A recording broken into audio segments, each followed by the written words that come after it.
Bonjour à toutes et à tous, j'espère que vous allez bien. Moi, ça va bien. J'ai quelques petites lectures à venir vous présenter. Donc voilà, je suis ravie de faire cette petite vidéo pour vous présenter les 3 derniers livres que j'ai lus. J'aime bien tenir ce rythme de 3-4 bouquins, pas plus. Sinon, ça serait trop long et puis je m'en mêlerais peut-être un peu les pinceaux aussi. Donc voilà, moi ça me plaît bien comme ça. J'espère en tout cas que vous allez bien et que vous avez de belles lectures en ce moment. Donc moi pour le moment, ça a été le cas. Franchement, j'ai lu du bon, je suis contente.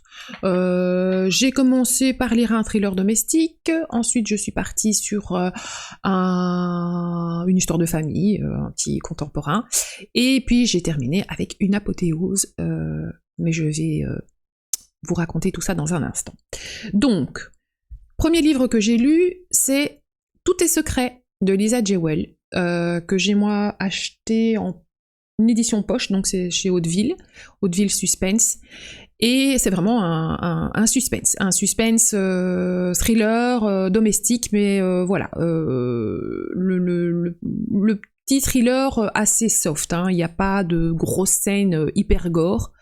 Moi j'aime beaucoup Lisa Jewell, c'est déjà le 2e que je lis de cette autrice, et je dois dire que franchement je vais continuer à la lire parce que j'aime beaucoup la manière qu'elle a de nous perdre un petit peu sans vraiment nous perdre, voilà, je vais vous raconter ça tout de suite.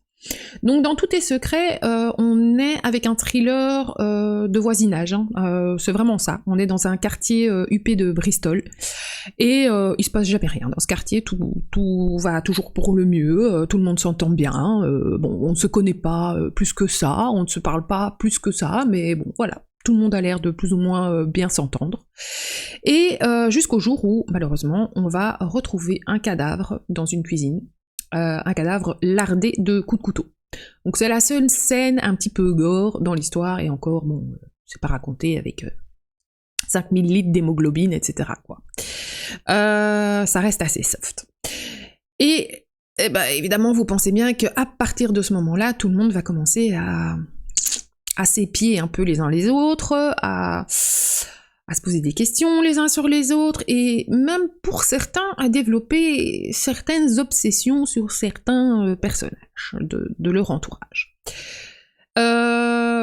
Niveau écriture, rien à dire. Lisa Jewell, honnêtement, voilà, moi j'aime beaucoup sa façon d'écrire, hein. C'est des chapitres hyper courts, on sait où on en est parce que on pourrait penser qu'il va y avoir énormément de personnages, et c'est vrai qu'il y a quand même pas mal de personnages puisqu'on suit plusieurs familles différentes, mais on n'est jamais perdu parce que un chapitre est égal à un personnage, et on a toujours les dates, il y a un suivi vraiment dans le temps, quoi. Il y a un suivi, je cherche le terme, il y a une chronologie, donc vraiment on n'est jamais perdu. On est avec donc une petite panoplie comme ça de personnages qu'on va tous trouver un peu bizarres, on va tous se poser des questions, on va tous se dire mais purée, il y en a pas un normal dans l'histoire. Ils ont tous un petit grain, ou bien alors ils font des obsessions sur certaines personnes, ou bien alors ils ont un truc à se reprocher, enfin on n'arrive pas à les cerner, on n'arrive pas à voir où ils veulent aller, on se dit ouais mais celui-là c'est un bon alors, ah bah non en fait non il est pas si bon que ça, ah ouais mais celui-là, ah non celui-là je le sens pas, puis en fait finalement voilà. Donc l'autrice arrive parfaitement à nous embrouiller au niveau de ces personnages, faire en sorte comme ça que finalement on suspecte tout le monde, on les aime pas, on n'arrive pas à les cerner, et du coup forcément on n'arrive pas à s'y attacher, logique.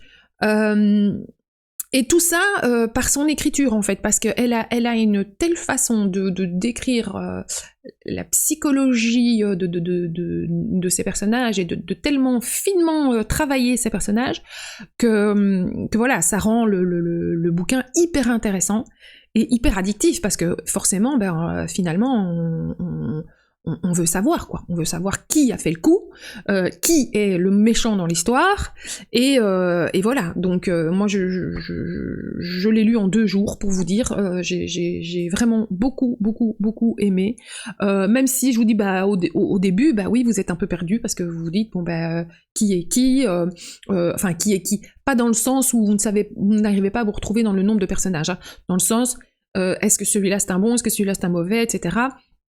Mais même si on suit plusieurs personnages, on arrive quand même à chaque fois bien savoir justement quel personnage et quel personnage va avec quel personnage, quelle famille, ça c'est le père d'un tel, ça c'est la maman d'un tel, etc. Tellement, je vous dis, ces personnages sont bien travaillés, vous arrivez très vite à discerner qui est qui, mais vous ne savez pas qui est le méchant, qui est la... Voilà, il nous met une espèce de truc comme ça... Il y a une ambiance dans ce roman, parfois, c'est très lourd, c'est très pesant, et parfois c'est même limite malsain, je trouve. Voilà, c'est un roman d'ambiance. Un roman d'ambiance, un roman vraiment basé sur le suspense par rapport aux personnages, etc. Moi j'aime beaucoup ça, parce que justement il y a un côté enfin psychologique très développé, et le côté humain très développé, et c'est ça que j'aime beaucoup. Bon, c'est une intrigue qui est entrecoupée d'interrogatoires aussi, donc ça donne envie d'aller vite, de tourner les pages. C'est des chapitres assez courts, des phrases très percutantes. Il y a énormément de dialogues, voilà, on a envie, quoi. On a envie de tourner les pages, on a envie de savoir qui a fait quoi. Et voilà, moi j'ai beaucoup aimé ce suspense qui montait comme ça en puissance. Voilà, ce côté un peu malsain, ce côté un peu pesant, parfois un peu cette atmosphère un peu lourde. Moi j'ai beaucoup aimé. Et même si vers la fin j'ai compris une partie du dénouement. Alors voilà, j'ai pas tout compris non plus, mais j'avais quand même compris une certaine partie, mais honnêtement ça m'a pas dérangé plus que ça. La seule chose qui m'a dérangée, c'est que même si on sait, à la fin vous avez réponse à toutes vos questions dans le sens où vous savez qui a commis le meurtre, pourquoi, etc. Ce que j'aime pas, c'est qu'elle reste avec à la fin un petit truc, et là c'est tombé un peu... Moi ça m'a un petit peu énervée, parce que moi j'aime bien les fins carrées, bien... C'est un peu dans mon caractère, hein. Je suis quelqu'un de très... Voilà, faut que ce soit carré, faut que ce soit rangé, faut que ce soit organisé, chaque chose à sa place, chaque place à sa chose, et casé, voilà. Et là, il y a un petit point à la fin qui m'a un petit peu frustrée, ça m'a un petit peu énervée, parce que je me suis dit, oui mais ok, mais quoi alors? Mais voilà, ça n'a rien à voir avec le dénouement, donc vous n'ayez pas peur, c'est voilà, c'est pas une fin ouverte, hein, on sait exactement ce qui s'est passé, donc voilà. Donc Tout est secret de Lisa Jewell, moi, franchement, une autrice que je vais continuer à lire parce que j'aime beaucoup. Ensuite, après tout ce suspense, j'ai eu envie de me reposer un petit peu. Et vous savez, hein, moi, quand j'ai envie de me reposer un peu, de me sentir dans un petit cocon, de me laisser porter par une histoire, eh bien, je sors un petit Françoise Bourdin. Voilà, Françoise Bourdin, c'est l'autrice qui me fait me sentir bien. Je sais pas comment l'expliquer. Quand je lis un Françoise Bourdin, c'est comme si j'étais... même si je lis dans le bus ou dans la voiture ou dans un endroit où il y a plein de monde autour de moi, j'ai l'impression d'être dans mon fauteuil avec ma petite tasse de chocolat chaud ou ma petite tasse de thé et mon petit plaid et je suis bien, tout simplement. Françoise Bourdin, c'est ce qu'elle me fait ressentir et j'adore, quoi. J'adore pour ça. Alors, dans celui-ci, il s'appelle Le meilleur est à venir, et c'est aux éditions Pocket. Elle nous conte en fait l'histoire d'un couple, l'histoire d'une famille, mais avant tout, surtout d'un couple. On est avec Margot et Axel, qui vivent une grosse crise de couple parce que Margot a c'était une grosse bêtise. Elle a eu une aventure, elle a mis un petit coup de canif dans le contrat, comme on dit, et elle le regrette amèrement. Et elle voudrait tout faire pour que tout redevienne comme avant. Alors heureusement, Axel, qui a énormément d'amour pour sa femme, accepte de faire l'effort d'essayer de passer au-dessus de sa rancune, etc.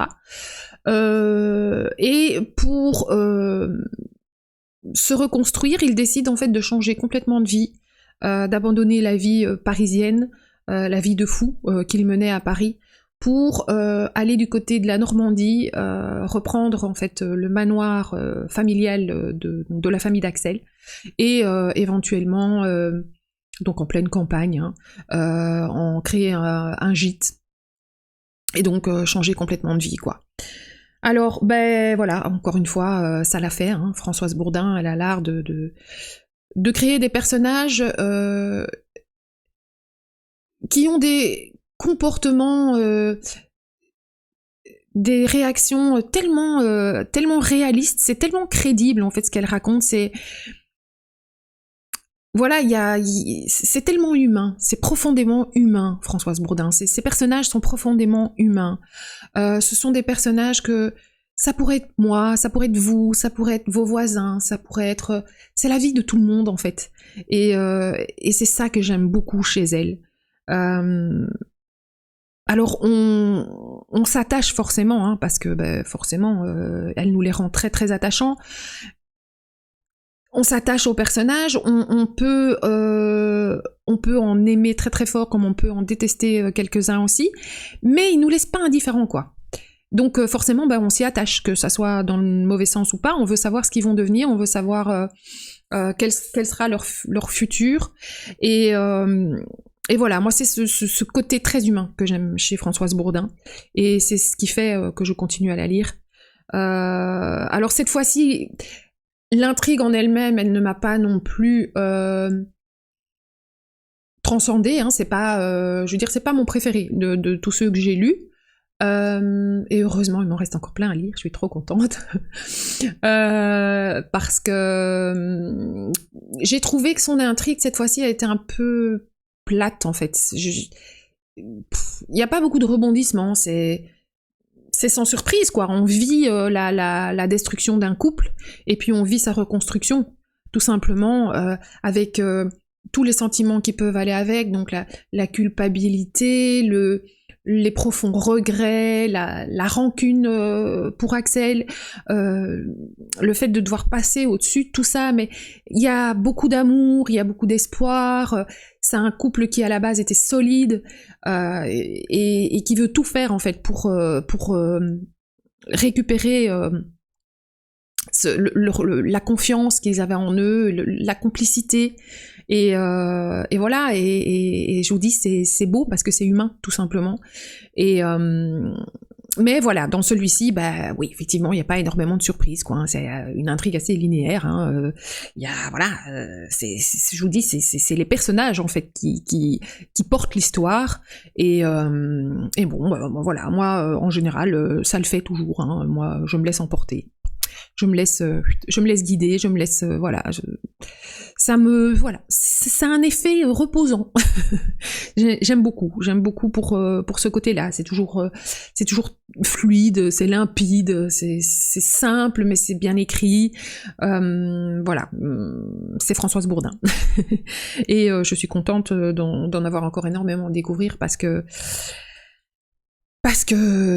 voilà, ça devient aussi, effectivement, c'est une des autrices références pour moi. Quand je sais pas quoi lire, je me prends un petit Françoise Bourdin et ça passe toujours bien. Voilà, sans vouloir avoir fait des rimes. Et ensuite, on va terminer en apothéose. Ouais. J'ai eu comment dire, je pense mon premier gros coup de cœur de l'année. Alors, honnêtement, j'étais pas étonnée du tout avant de le commencer. Je savais que ça allait se terminer en coup de cœur parce que j'en avais déjà lu un l'année passée de cette autrice. Et j'ai très vite compris qu'avec cette autrice, ça allait chaque fois le faire. J'ai lu Rebecca de Daphné du Maurier.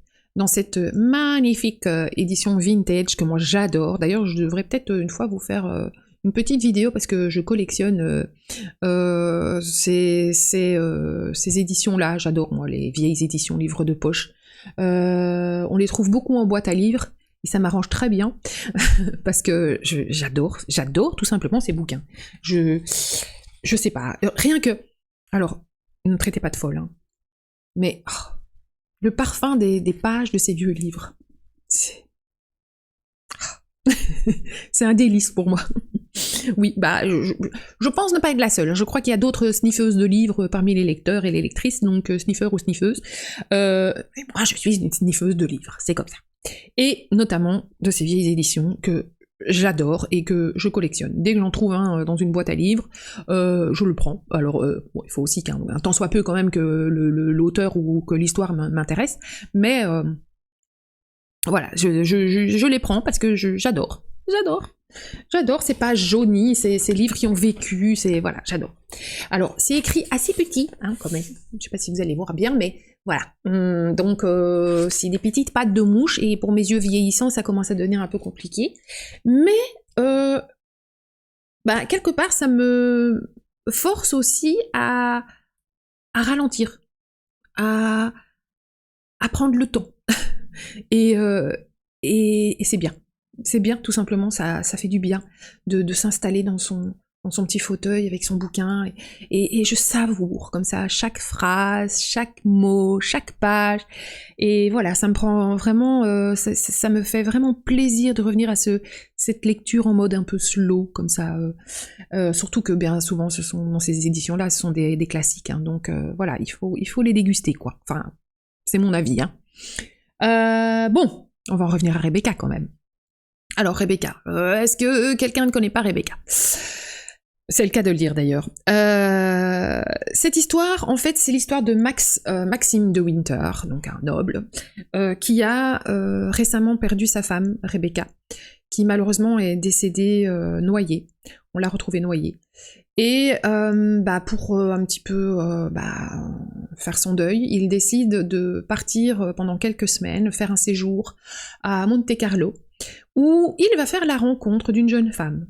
Une jeune femme assez effacée, assez timide, qui joue le rôle un peu de dame de compagnie pour Mrs. Van Hopper, qui est une vieille harpie pas sympathique du tout. Et il va tomber sous le charme de cette jeune fille, il va la trouver justement tellement effacée, justement, qu'il va la trouver attendrissante, quoi. Et donc il va l'emmener visiter certaines choses, certaines villes de France. Ils vont faire des petits voyages ensemble, parce qu'en fait Mrs. Van Hopper a donc chopé la grippe, et que donc elle est alitée pour une bonne quinzaine de jours, et donc il va en profiter en fait, tout simplement pour emmener cette jeune femme faire quelques petites découvertes, quelques petits voyages touristiques dans la région. Et mine de rien, une petit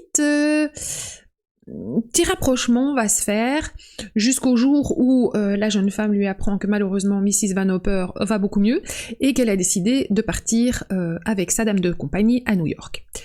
Malheureusement, la jeune femme n'a vraiment pas du tout envie de partir, et donc, sur un coup de tête ou pas, Maxime de Winter va proposer à la jeune femme de l'embarquer et de tout simplement l'emmener à Manderley, à son manoir de Manderley, et de l'épouser, tout simplement. Donc ça, c'est l'histoire de début. Alors, quel livre ? Un chef-d'œuvre. C'est un chef-d'œuvre. Daphné du Maurier, quoi. Daphné du Maurier, elle a l'art de vous créer des ambiances. Alors, ça paraît pas, hein. Elle écrit d'une manière tellement subtile, c'est tellement aussi bien dans son écriture que dans son intrigue. Tout est tellement fait avec finesse, avec subtilité, qu'en fait, vous laissez porter, et il y a des longueurs, c'est pas des longueurs, c'est des longueurs, mais c'est des longueurs qu'on apprécie. parce que on se dit ouais mais ça va monter ça tout doucement ça va monter, et effectivement la tension monte crescendo, et vous sentez que même dans les personnages, les attitudes des personnages, tout de ce qu'on connaissait au début, ils vont évoluer, ils vont changer. C'est fait avec tellement de génie. Enfin, moi, voilà, Daphné du Maurier, pour moi, je l'ai classé en tant que génie, et ses œuvres sont pour moi des chefs-d'œuvre. J'adore ces romans d'ambiance, j'adore ça. D'ailleurs, je vous le disais déjà avec Lisa Jewell, mais là, on est un cran au-dessus, évidemment. Là, c'est pas comparable. Mais j'adore ces romans d'atmosphère. Moi, j'aime beaucoup ça. Et ici, donc on est avec plusieurs personnages, on est avec cette jeune femme là qui est terriblement effacée, qui est terriblement timide, elle a aucune confiance en elle, elle arrive là-bas à Manderley un peu comme un cheveu sur la soupe, elle sait pas dans quel monde elle a mis les pieds, elle se sent pas bien du tout, elle a l'impression qu'elle a rien à faire là. Et puis, petit à petit, l'intrigue va faire en sorte que son personnage va devoir évoluer. Et quelle évolution, quoi! C'est un truc de fou. Elle va évoluer d'une manière, mais c'est incroyable. Ce personnage est incroyable. Maxime de Winter, pareil. On croit le connaître au début, on se dit bon bah c'est un pauvre veuf qui a besoin d'attention, qui est en recherche d'une compagne, il a besoin de quelqu'un, il sait pas vivre seul, et puis bah, tout doucement on se rend compte qu'en fait cet homme peut très facilement changer d'humeur, il passe du sourire à l'enfermement sur lui-même en un claquement de doigts. Il a un personnage vraiment, un caractère vraiment très ambigu, on sait pas trop sur quel pied danser avec Max de Winter. Voilà, je vous dis, il peut être très content, très heureux, très joyeux avec elle, et puis je vous dis, en un petit claquement de doigts, hop, il se referme sur lui-même, il est une espèce de coquille, il se remet dans sa petite coquille, il devient limite un peu dépressif. On sent voilà, que ce personnage vit des moments de profonde tristesse, de choses qui le tourmentent, et on sent qu'il est pas bien. Ben bon, voilà, en même temps, hein, il a vécu quelque chose de traumatisant, donc voilà. Mais donc voilà, déjà ces personnages-là évoluent énormément. Alors, on en parle de la bonne, je ne sais plus comment elle s'appelle, j'en ai pris des petites notes.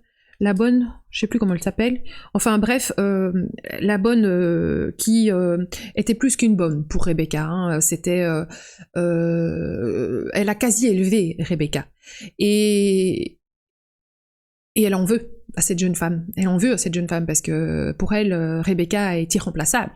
Elle n'a rien à faire là. C'est la maison, le manoir, le domaine de Rebecca. On fait comme Rebecca a dit. On continue à faire comme Rebecca a dit. On continue à manger ce que mangeait Rebecca. Les menus doivent être comme Rebecca l'a décidé. Voilà, c'est comme Rebecca l'avait décidé, et ça doit continuer comme ça. C'est... Voilà, Rebecca. Alors, Rebecca, justement, hein, personnage flamboyant de cette histoire, personnage lourd, très lourd, elle pèse. Elle pèse énormément dans l'histoire, parce qu'elle est partout, parce que son ombre plane de partout. Je vous dis, tout doit continuer à tourner dans ce manoir comme Rebecca l'avait décidé. Tout le monde aimait Rebecca. Du temps de Rebecca, on faisait des bals, donc il faut continuer à faire des bals. Ah oui, mais du temps de Rebecca, ça se passait comme ça. Et on aimait Rebecca. Oh, Rebecca, comme elle était merveilleuse, Rebecca. Et voilà, vous pensez bien que cette pauvre jeune femme qui arrive là-dedans, elle se dit, mais... Rebecca, et moi je suis qui, et moi qu'est-ce que je dois faire, elle se sent mal, et il y a cette pression, et ce personnage qui est décédé, mais qui est bien vivant quand même, bien ancré, qui est là, quoi, elle pèse, quoi, hein, c'est... Et je vous dis, c'est merveilleux, c'est tellement merveilleusement écrit, c'est tellement fin, c'est tellement subtil. Il y a des moments comme ça où avec la bonne, là, je vous disais tout à l'heure, elle était tellement attachée à Rebecca qu'évidemment, on a envie de détester cette jeune femme, cette pauvre jeune femme qui n'en peut rien. Et c'est fait avec tellement de subtilité et tellement de perversité, quoi. C'est jusqu'à une certaine scène où waouh, là, ça a été un uppercut, quoi. Vraiment, j'ai eu un... Il y a eu une scène qui m'a, mais... entre la bonne et la jeune femme, qui m'a, mais... fait plonger 6 pieds sous terre. Hein. Vraiment, ça... j'ai eu un coup. Je me suis dit, mais pauvre jeune fille, quoi. Pauvre fille qui est là, qui comprend rien à ce qui se passe. Et tout ça va devoir la faire évoluer. Et je vous dis, cette évolution de personnage est juste magique, quoi. C'est incroyable. Voilà, c'est un roman d'atmosphère, c'est un roman d'ambiance, c'est un roman avec des personnages très forts, très une psychologie hyper développée. C'est dense, c'est profond, c'est divinement bien écrit. Voilà, si vous n'avez jamais découvert La Plume de Daphné du Maurier, mais allez-y, vraiment. Si vous aimez ce genre d'ambiance, ce genre de personnage assez énigmatique, avec des évolutions incroyables, et je vous dis, c'est cette ambiance, ce suspense qui monte comme ça. Voilà, si vous aimez ça, foncez. Lisez Rebecca, lisez celui que j'ai lu l'année passée, Ma cousine Rachel, et j'en ai encore plein dans ma palle qui m'attendent, et je peux vous assurer que bah voilà, je vais pas tarder à les laisser là. Ils vont pas pourrir des années et des années sur mon étagère, parce que c'est waouh. Voilà, c'est merveilleux, et c'est ce genre de bouquin qui me fait de plus en plus me dire, mais continue dans cette voie-là, et continue à lire des livres peut-être parfois un peu plus vieillots, parfois un peu plus classiques, mais je m'y retrouve beaucoup mieux. En fait, je m'y retrouve... J'aime... Comment je vais dire ? Je retrouve ce que j'aime dans ce genre de bouquin, en fait. Moi, la littérature moderne, enfin les contemporaines, les nouveaux auteurs, les nouvelles autrices... J'aime bien les lire de temps en temps. Attention, je ne critique pas. Hein,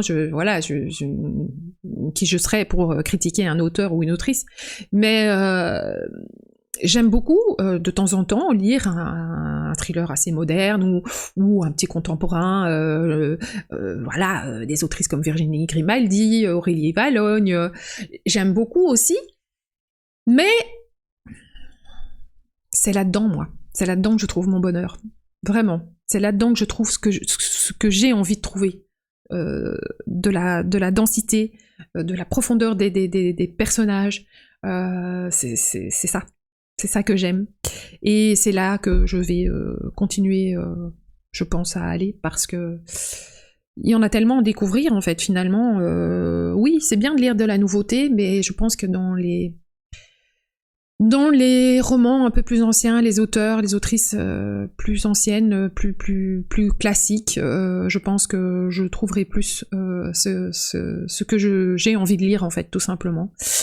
Mais ça, voilà, ça ne m'empêchera pas de temps en temps continuer à lire un petit contemporain, hein, loin de là. D'ailleurs, pour l'instant... Ah ouais, c'est pas un contemporain non plus, enfin, si... Il est pas mort, le monsieur, mais là je suis occupée à lire un bouquin qui n'est quand même pas tout nouveau non plus, puisque je suis dans Dragon Rouge de Thomas Harris, donc la première enquête de Will Graham, hein, qui a été c'est quoi ? Un enquêteur, je sais pas trop. Qu'est-ce qu'ils disent ? C'est pas trop. Enfin, il fait partie de la police, quoi. Hein. C'est sa première enquête, et c'est dans ce bouquin-là qu'il fait la rencontre de ce cher Hannibal Lecter, bien connu, hein, si vous avez vu Le Silence des Agneaux. Voilà, donc bah, vieillerie, hein, c'est quand même un bouquin qui date de Oh punaise, moi, ça devient grave avec les lunettes. Ça a été publié en 81. Voilà. Donc, hein, on n'est pas sur du tout nouveau, quoi. Mais j'adore. Voilà, j'en ai lu 82 pages pour l'instant. J'ai commencé hier soir. Et je suis bien dedans. Franchement, j'aime beaucoup.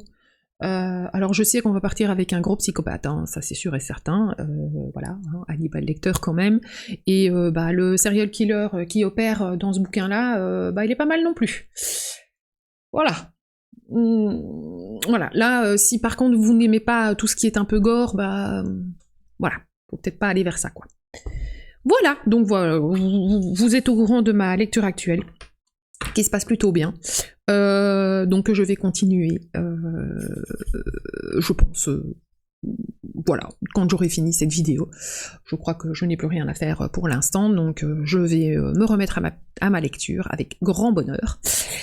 Voilà, bah écoutez, moi je suis très contente de vous avoir fait ce petit retour lecture, enfin petit, tout est relatif, une demi-heure quand même, hein. Mais je suis super contente d'avoir passé ce petit moment avec vous. J'espère que ça vous aura fait plaisir aussi, que vous avez découvert peut-être des nouvelles lectures à faire, et que je vous ai peut-être donné envie aussi de découvrir certaines choses. Je vous dis à quand, je ne sais pas.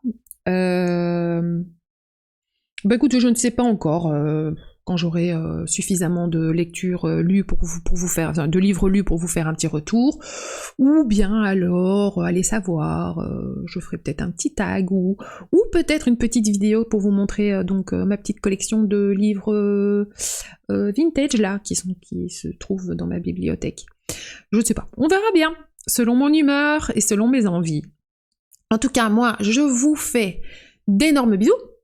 Je vous dis à bientôt, je vous souhaite de passer une excellente fin de journée, la fin de la semaine, non on n'est que mercredi, enfin on va dire que tout doucement la semaine se termine, donc courage, et je vous souhaite aussi d'excellentes lectures évidemment, et je vous dis à bientôt pour une prochaine vidéo, ciao ciao.